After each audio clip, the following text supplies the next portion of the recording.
ஒரு காலகட்டத்தில் அடையிறாளோ அவ எல்லாருக்கும் மோட்சம் நிச்சயம். ஏன்னா அவங்க சுத்தி இருக்கிற யமதூதர்கள் ஒரே கொடுப்பாங்க. ராம ராம ராம ராம ராம அந்த கோஷம் கடியிருந்தாலும் ஜீவசமாதியாக இருக்கிற இடத்துல இருந்து கேட்டுட்டே இருக்கு. அப்படின்னா முழு கோவிந்தபுரத்தில் யாரெல்லாம் காலகட்டத்தில் அடையிறாளோ அவளுக்கு தான் மோட்சம் நிச்சயம். ஏன்னா ராமராமன் வந்து விஷ்ணு தூதர்கள் எல்லாரும் ஓடி வந்திருக்கோம். ஆனா யமதூதர்கள் ராமராமன் சொல்றா அப்படின்னா வந்து போகணும் அப்படின்னு ஓடியே போயிடுவோம். ஏன்னா வந்து அவருடைய வேலை ராமராமன் சொல்லாதவளை தான் அவங்க பிடிக்கிறது. ராமராமன் சொல்லக்கூடிய வாய்ப்பாக கிடையாது.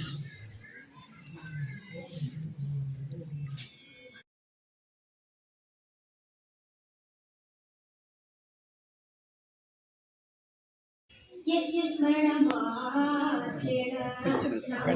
प्रजायते तं नमामि यदिश्रेष्ठं भोजेन्द्रं जगदाहुरम् भोजेन्द्रं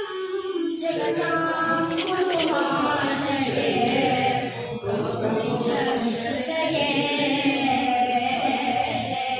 भोजेन्द्रं जगदाहुरमाश्रये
முன்னாடி வந்து இது எப்படி கையில் வச்சு